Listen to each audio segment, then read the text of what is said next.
Assalamualaikum warahmatullahi wabarakatuh. Apa kabar anak-anak solih-solihah? Alhamdulillah, selalu semangat, selalu ceria. Allahu Akbar. Masya Allah.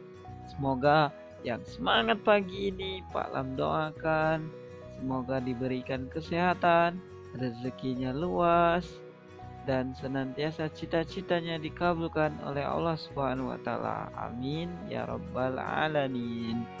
Ananda, hari ini kita akan belajar tentang jenis-jenis pekerjaan sebagaimana yang telah kita pelajari sebelumnya.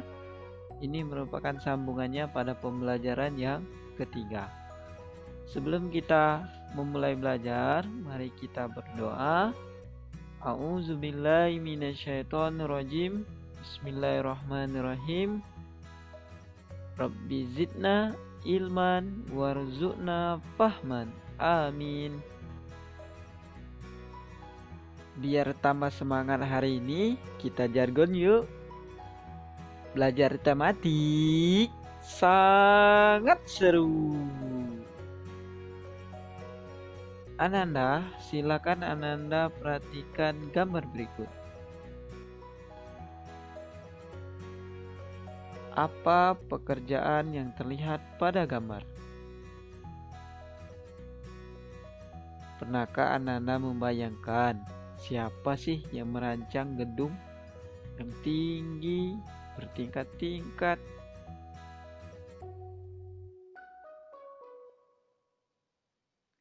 Hari ini kita akan belajar tentang bagaimana memaknai sikap tokoh dalam suatu cerita yang mempunyai hubungan sila pertama dalam Pancasila. Dan kedua, kita dapat menyebutkan kegiatan pelestarian sumber daya alam.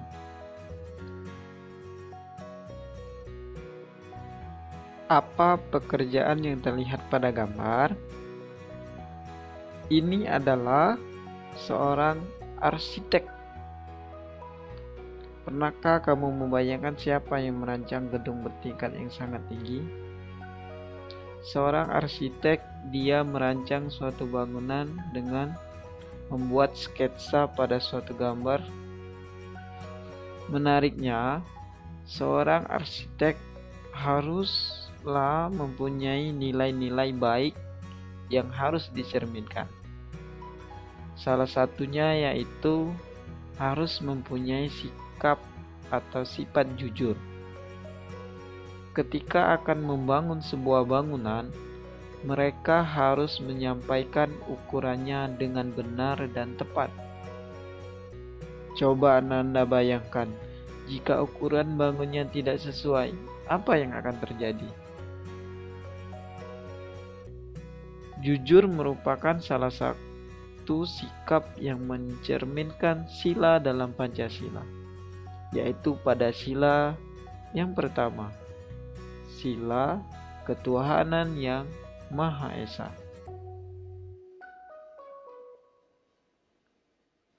Silakan Anda perhatikan cerita berikut. Pemulung yang jujur. Siang itu, di sebuah pasar yang padat, seorang pemulung sedang mengais tempat sampah untuk mengumpulkan barang bekas. Barang-barang tersebut akan ia jual kepada pengepul. Pemulung ini bernama Pak Yana. Pak Yana seorang pemulung yang sangat rajin bekerja. Ia harus menghidupi istri dan 4 anaknya yang masih kecil. Setiap hari, Pak Yana pergi memulung untuk mendapatkan barang bekas yang kemudian ia tukarkan dengan sejumlah uang. Walaupun uang yang ia dapatkan tidak seberapa, ia selalu bersyukur atas rezeki yang diberikan oleh Allah Subhanahu wa taala. Pak Yana putus sekolah karena kedua orang tuanya tidak mampu membiayai sekolah.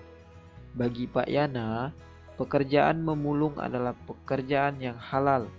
Namun, Dalam hatinya ia ingin mendapatkan pekerjaan yang lebih baik dan dapat menghidupi keluarganya seperti orang lain.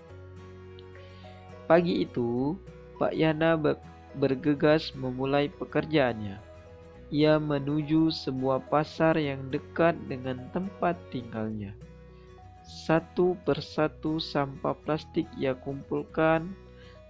Setelah mendapatkan cukup banyak, ia beristirahat sejenak di sebuah gerobak tua sambil memperhatikan orang yang selalu jalan lalu lalang. Tiba-tiba, bluk, ada sebuah tas jatuh di depannya. Pak Yana memungut tas itu, lalu ia berteriak kepada seseorang wanita yang sedang dibonceng kepada sepeda motor. "Ibu, ibu, tas ibu jatuh," teriaknya. Spontan ibu muda yang dibonceng tadi menoleh ke belakang. Tukang ojek pun berhenti, dan si ibu muda tadi berlari menuju Pak Yana yang menghampiri ibu tadi. "Wah, terima kasih ya Pak, sudah menemukan tas saya," ucap ibu muda tadi. Ibu tadi lalu membuka tas dan mengambil beberapa lembar uang 20 ribuan. Sebagai ucapan terima kasih, "Ini ada sedikit rezeki untuk Bapak." Ibu muda tadi lalu menyelipkan uang yang ia ambil dari tas ke tangan Pak Yana. "Wah, apa ini Bu? Tidak perlu seperti ini Bu, saya ikhlas menolong Ibu." Pak Yana berusaha menolak pemberian si ibu muda dengan halus. Akhir cerita, karena melihat kejujuran hati Pak Yana, ibu muda tadi mengajak Pak Yana bekerja sebagai penjaga sekolah di tempat ia bekerja. Berkat kejujurannya, kini Pak Yana bisa menghidupi keluarganya dengan rezeki yang cukup. Pemulung yang jujur. Berilah pendapat mengenai pertanyaan berikut. Menurut Ananda, apakah sikap Pak Yana sesuai dengan makna sila pertama Pancasila? Iya, dia menerapkan sifat jujur.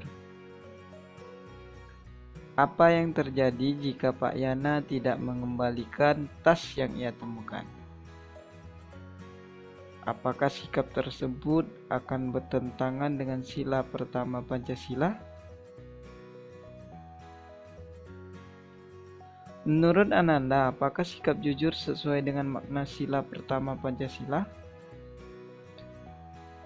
Silakan Ananda berdiskusi dengan ayah bunda sehingga Ananda mengetahui lebih dalam tentang sikap jujur, tentang pemaknaan sila pertama dalam apa makna terkandung sila pertama dalam Pancasila, yaitu ketuhanan yang Maha Esa yang memiliki makna yang pertama, bahwasanya kita percaya akan adanya Allah Subhanahu wa taala sehingga setiap warga negara rela untuk diatur.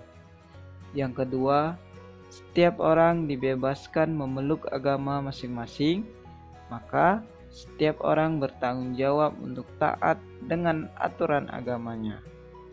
Yang ketiga, semua yang Allah berikan kepada kita harus dijaga. Yang keempat, toleransi antar umat beragama dan sesama umat beragama.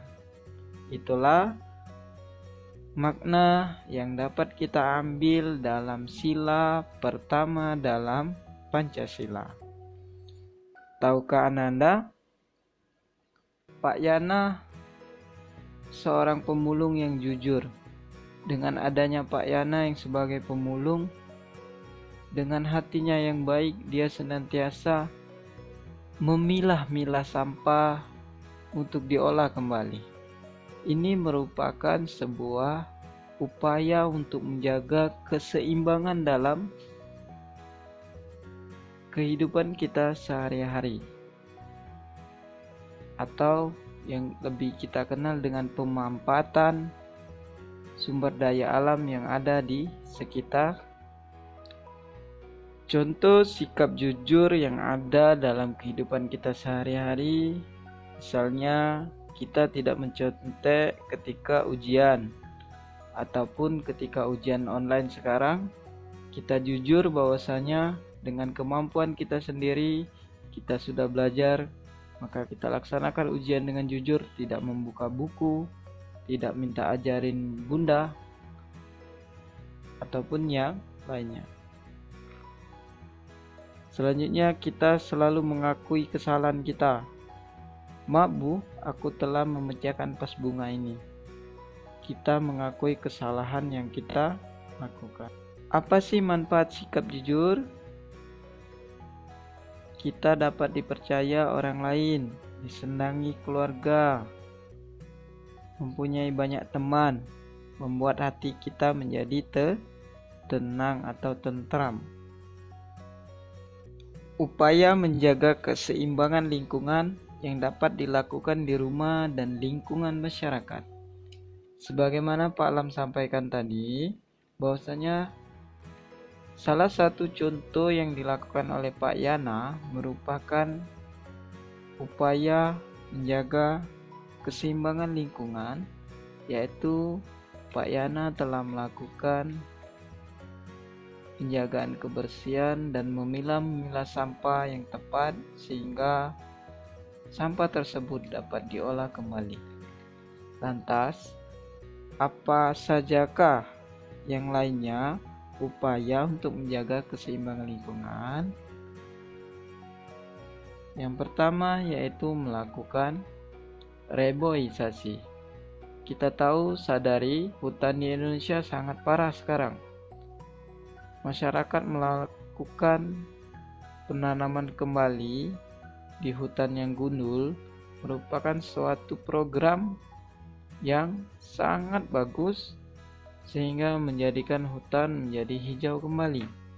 Maka yang dimaksud dengan reboisasi di sini yaitu kita melakukan penanaman kembali dari hutan-hutan yang gundul. Yang kedua yaitu menjaga kelestarian hutan. Yang ketiga yaitu melindungi satwa langka. Sebagaimana kita sebagai masyarakat hendaknya menjaga satwa langka dengan mengembalikan hewan tersebut ke penangkaran. Yang keempat yaitu kita bijak dalam bercocok tanam. Dalam kegiatan bercocok tanam, masyarakat hendaknya harus menerapkan sistem yang memperhatikan faktor ekologi atau faktor lingkungan. Sebagaimana kita dapat mengendalikan hama tanaman sebisa mungkin dengan menggunakan metode biological control, yaitu dengan memanfaatkan musuh alami dari hama tersebut. Yang kelima yaitu mengkonsumsi hasil pertanian dan peternakan dalam negeri. Selanjutnya, apa yang bisa kita lakukan untuk menjaga keseimbangan di rumah? Kita dapat memilah sampah, baik itu sampah organik maupun non-organik. Selanjutnya, kita mengurangi penggunaan bahan kimia terhadap pencemaran lingkungan. Ada banyak pencemaran lingkungan, salah satunya yaitu sampah plastik. Dan yang kita ketahui yaitu deterjen ya. Deterjen untuk mencuci pakaian. Selanjutnya menghemat penggunaan listrik, dan menghemat penggunaan kertas. Kertas merupakan bahan lunak yang berasal dari serat-serat pohon. Dalam kehidupan kita sehari-hari, apalagi kita, Ananda, sering kertasnya dimubazirkan. Hendaknya kita menggunakan dengan hemat, karena Sebagaimana kita tahu, kertas itu dari pohon, dan apabila pohon sudah banyak yang tumbang atau ditebang untuk menghasilkan kertas, maka akan merusak keseimbangan lingkungan. Menghindari pemborosan bahan bakar. Itulah sebagian dari contoh-contoh upaya menjaga keseimbangan lingkungan yang ada di rumah dan di lingkungan masyarakat. Menyebutkan kegiatan pelestarian sumber daya alam. Coba amati beberapa sumber daya alam berikut dan bagaimana cara menjaga sumber daya alam tersebut. Perhatikan tabel berikut sumber daya alamnya. Kalau kita ada di sungai, contoh kegiatan pelestariannya, Ananda dapat membuang sampah ke tempatnya yang seharusnya, bukan membuang sampah ke sungai. Silakan Ananda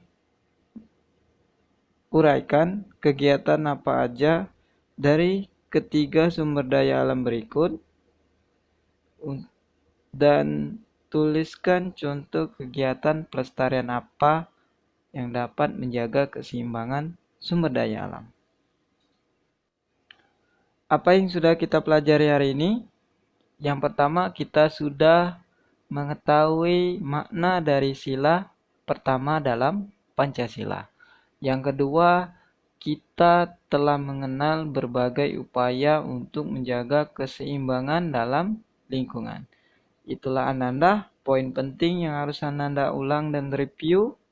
Ingat ya, kita tadi ada tugas tentang sila dan upaya menjaga kelestarian lingkungan. Tapi tugasnya tidak dikumpul. Silakan Ananda tulis saja di buku catatan tematiknya. Ini bersifat mandiri.